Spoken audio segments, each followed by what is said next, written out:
Welcome back to another Micmac Tabletop review. Today we'll be taking a brief look at laser options for handguns.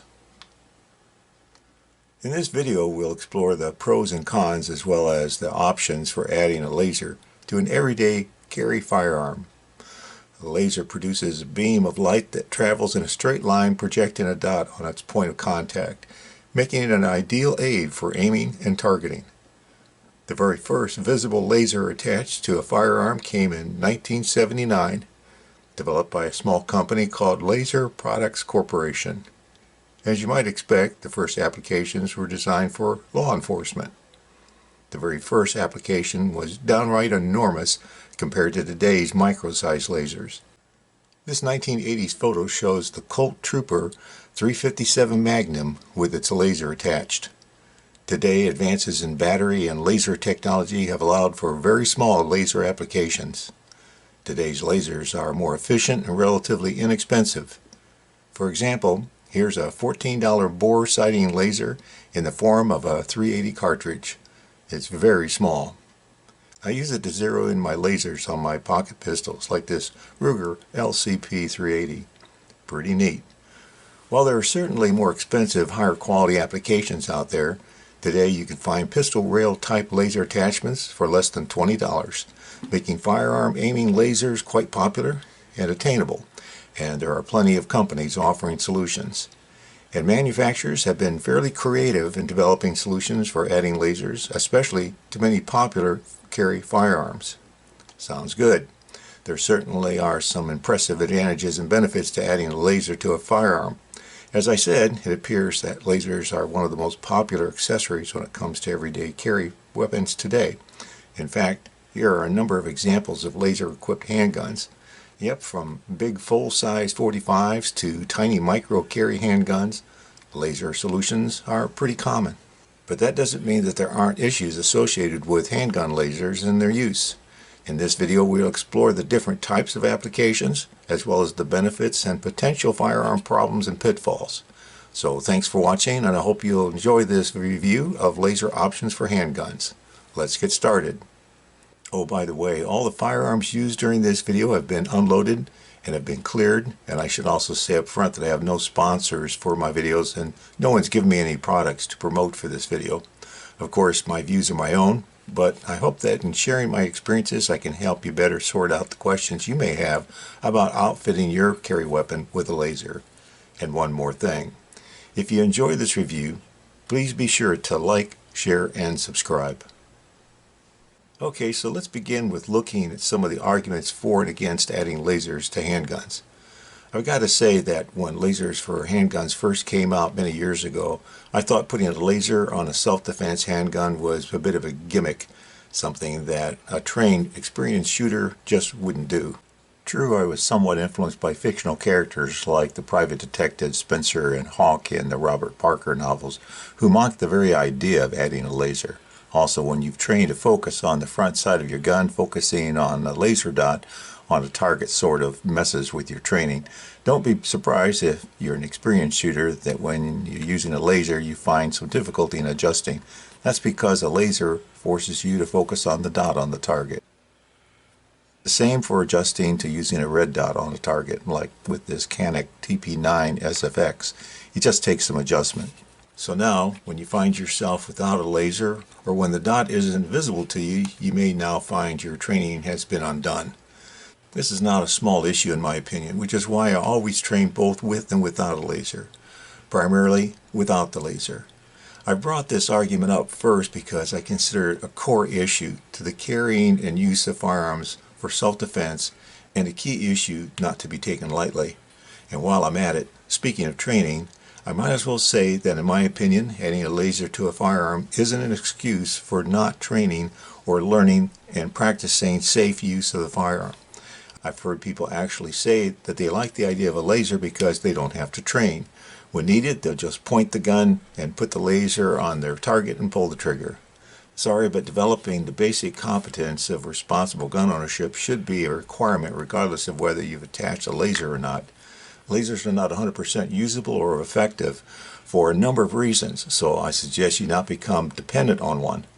Okay, so given what I just said about lasers messing with your training skills, why then do I have lasers on these handguns? Good question. After all I've said, you may think that I'm not for lasers, but obviously that's not true. I mean, notice I have lasers on almost all of my personal carry weapons. So, what the heck? For me, it's not the lasers at issue.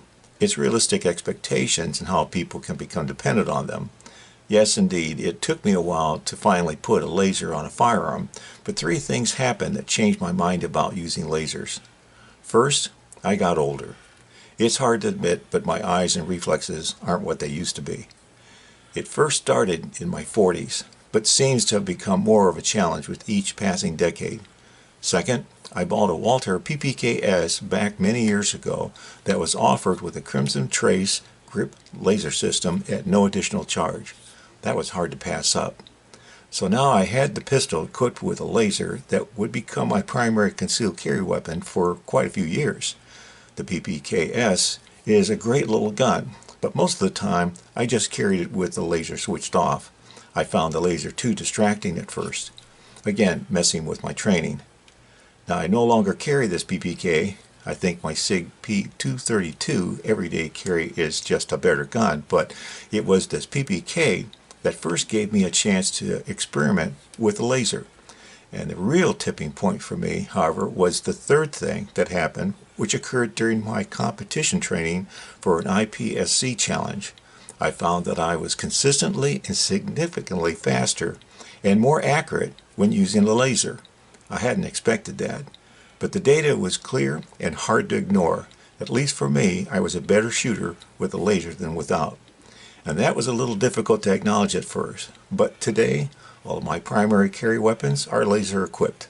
And although I still begin my training with the laser off just in case, I always end my training session with the laser on. Now, let's go back to listing some more of the basic pros and cons of handgun lasers. There's no doubt that as an aid to targeting, lasers provide a major advantage when it comes to shot placement. That, of course, is their primary purpose and their main benefit. So a laser can certainly make aiming your handgun easier, but that's especially true in high-stress situations. In a real-world situation, a laser could realistically make a heck of a difference. But to reap the potential benefits of a laser on your firearm, there are some disadvantages that have to be acknowledged. We've already talked about training, so what are the other drawbacks to lasers? Well, all lasers require a power source. And let's face it, batteries can weaken, die, and leak. Why is it the batteries often go bad just when you need them? So battery reliability is a real issue. Some laser options have worse longevity and reliability than others. Grip-activated systems will generally have better battery life. Button-activated units without automatic off functions can accidentally lose their charge while in storage, for example. Lasers on firearms stored for long periods of time can not only lose their charge, but they can become too weak to use when needed, or the batteries can go bad and leak. While a laser can be a real aid to aiming, it assumes that the laser is actually zeroed in properly. Depending on distance, this could be an issue for a poor adjusted laser or one that really just can't reliably hold a zero. Have you checked your gun's laser accuracy? Have you checked it recently? Do you know how to adjust its zero? Lasers, like rifle scopes, must be maintained and checked. Another general issue about lasers is that lasers can signal your location to a potential threat. Of course, the argument on this point goes both ways. Yes, your position can be compromised, but the opponent also knows that you're armed and have targeting capability. For this reason, training-wise, we're told that generally lasers should not be activated until a target has been found or when you intentionally want to send a message to the target. Some laser options are better at this than others. Also, there are blue lasers available which minimize the ability of an opponent to follow back your laser beam. It must also be acknowledged that the visibility of lasers is not always reliable. Range is certainly an issue, but lasers also suffer diminished visibility in bright daylight, although green laser beams are less vulnerable to washout by light. A smoky environment can also be a challenge for lasers. Higher quality lasers will do better, but it's important to recognize the limitations that sunlight and distance pose to laser-dependent aiming. Speaking of tactical issues and lasers, a laser will not identify or light up a target. In darkened settings, a laser on a target will only show the dot. Another light source will be needed to light up so that you can identify the target. And that's why I especially suggest a tactical light combined with a laser for home defense, where identifying a target could be most critical to avoid accidental shooting of a friendly target. Now, there are certain advantages and disadvantages that come with different types of laser options. We'll address these as we talk about different laser options in a moment, but because button activation is a function which can apply across different types of laser options, let me talk specifically about what I see as the primary issue with any button activated system. Button activation requires a conscious effort to activate, and while your finger is searching for the right button, it may not be where it should safely be on the gun. Sure, it allows you the ability to control when you activate the laser, but it also could pose a real problem. And in a real-world scenario, there's not much time to think about pressing buttons in most self-defense situations involving a gun. It also offers the chance of having your finger in the wrong place on the gun when needed. If this is your choice, training will be critical to proficient and safe usage. So now let's talk a bit about specific laser options. My preference when it comes to lasers is for an intuitively activated green laser system. Green lasers have better visibility, and an intuitive system is less likely to suffer from failure to activate or user error. Unfortunately, green lasers are not always an option or always available. Plus, not all lasers will fit all guns. When it comes to adding a handgun laser system, I think you'll find there are 6 basic options or types out there. Let's cover them one at a time.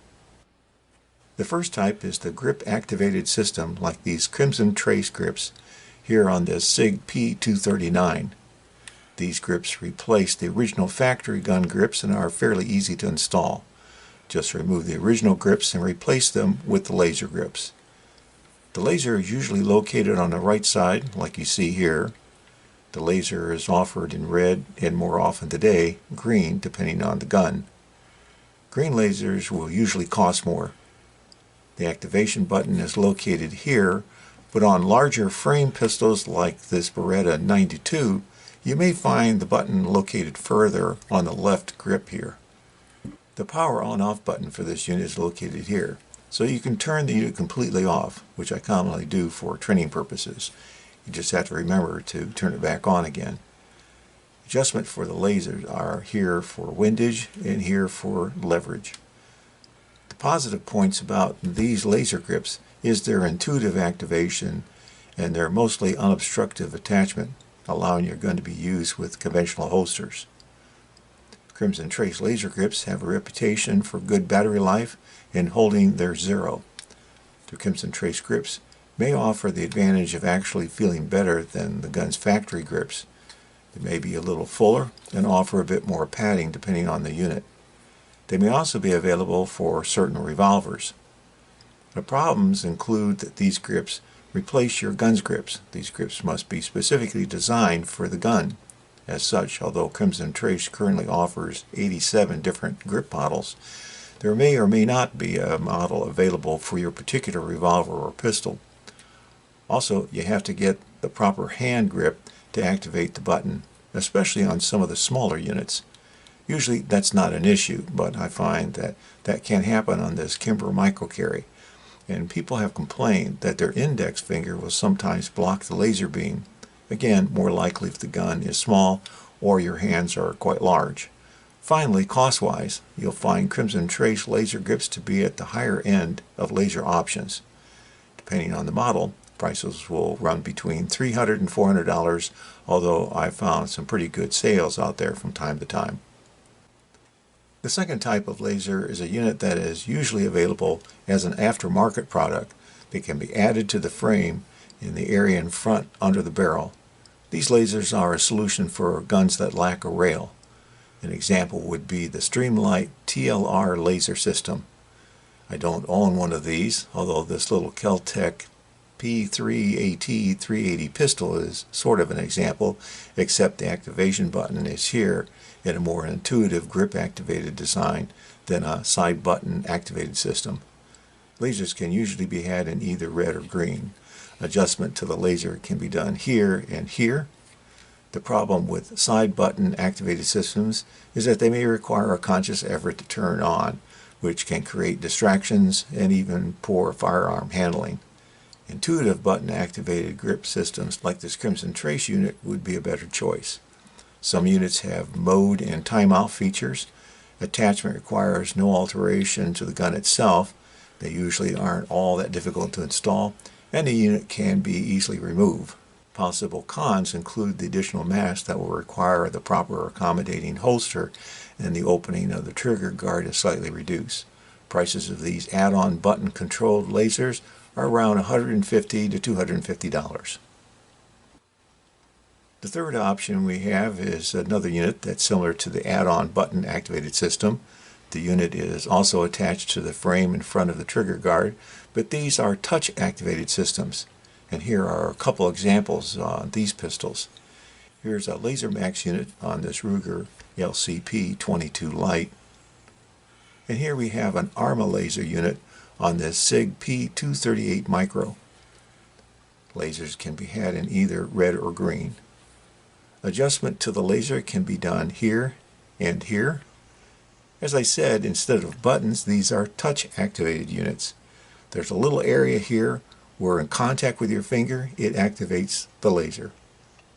Positive features include the relatively easy attachment, intuitive activation nature of the system, and the availability of either red or green lasers. Different operation modes and timeout features are usually included. Possible cons include the additional mass that will require the proper accommodation of holster, the opening of the trigger guard is slightly reduced, and the fact that a gloved hand will not activate the system. That's where this Crimson Trace button unit like this one on this Kel-Tec P3AT would be preferred. Prices of Arma Laser or Laser Max brands of these type of units will run about $150. I should also mention that there are several companies that have made built-in-the-frame units that are usually forward of the trigger guard with button activation. Common ones include the frame Viridian like this Ruger LCP 380 and this Insight unit on this old Smith & Wesson Bodyguard 380. And even Crimson Trace has provided similar solutions. Of course, these are built into the frame units that come with the gun, but the cost can be fairly attractive to buy your carry weapon with a laser already built in. In addition to lower cost, the advantage is that you're good to go right out of the box. Most of these units allow for laser adjustments in different operating modes and timeout features. But cons include that in addition to them being button activated, if they go bad, you're stuck with a gun with a broken laser since they're part of the frame. As such, I tend to avoid buying guns with these built-in-the-frame laser systems. The fifth type of system is the rail-mounted type. These units are typically button activated and mounted on the pistol's frame rail forward of the trigger guard. Big advantages of rail-mounted systems include that they can be very inexpensive, beginning at around $20, and there are a ton of different brands, and most offer different function modes and timeout features, and perhaps most importantly, they can incorporate a tactical light as well as a laser. For home defense, that would be a big deal. They can be had in red, green, and even blue lasers and are fully adjustable. Another advantage is that they can have rechargeable battery systems. Now, the downside of rail-mounted lasers are that they require a frame rail on your pistol, which not all pistols have. Depending on your gun's rail and the location of attachment may not be ideal. These units can also be bulky, and they can make holstering a challenge, and they require button activation. So in the end, while a great option, rail-mounted systems seem to make more sense on home defense weapons rather than personal carry defense weapons. Now there's one more type of laser system that I should mention, and that's the guide rod laser. It's a pretty cool way to adapt your laser to your pistol. The laser system replaces your gun's guide rod. And you have to admit, that's pretty nifty. I don't personally have an example of this laser option, but if maintaining your gun's profile is important, The guide rod laser system is the most streamlined solution and usually has an easy drop-in installation. However, it's only available for a specific number of larger handguns. The laser isn't adjustable and activation is not intuitive. You have to press the takedown lever to activate and deactivate the laser. Cost will run about $300. You usually find guide rod laser systems at Bronznell. Laser Max makes models for various guns including Berettas, Sig Sauers, and Glocks. With each model, you'll get a choice to pick between a red or a green laser. And by the way, the Laser Max laser system has been around for quite some time and continues to be one of the most respected internal laser systems available. Now before we end today's video, I'd like to remind you, if you haven't already, be sure to like, share, and subscribe down below. And thanks for watching, and I hope you found this video useful. Okay, so we've explored the benefits of adding a laser to your everyday carry firearm, and we reviewed the different types of laser options available, as well as their pros and cons. In the end, what's available will restrict your options and may ultimately even influence your choice of carry self-defense weapon. But the good news is that the laser market offerings appear to be expanding, the technology is improving, and some costs are actually coming down. In addition, while I've pretty much proven to myself at least that I'm better with a laser than not, you'll need to assess that issue for yourself. And remember, if you choose an added laser, while some are better than others, by their nature and for many reasons we've discussed, all lasers just aren't 100% reliable in all conditions. As such, I recommend training with and without the aid of a laser so that you become proficient either way and do not become dependent on the laser alone. And if you can afford a separate firearm for home defense, I highly recommend a laser tactical light solution for safety reasons. Trust me on this one. Any weapon you carry is better than the one you left at home. Thanks for watching. Hope you'll be back for my next tabletop review. Until next time, stay safe.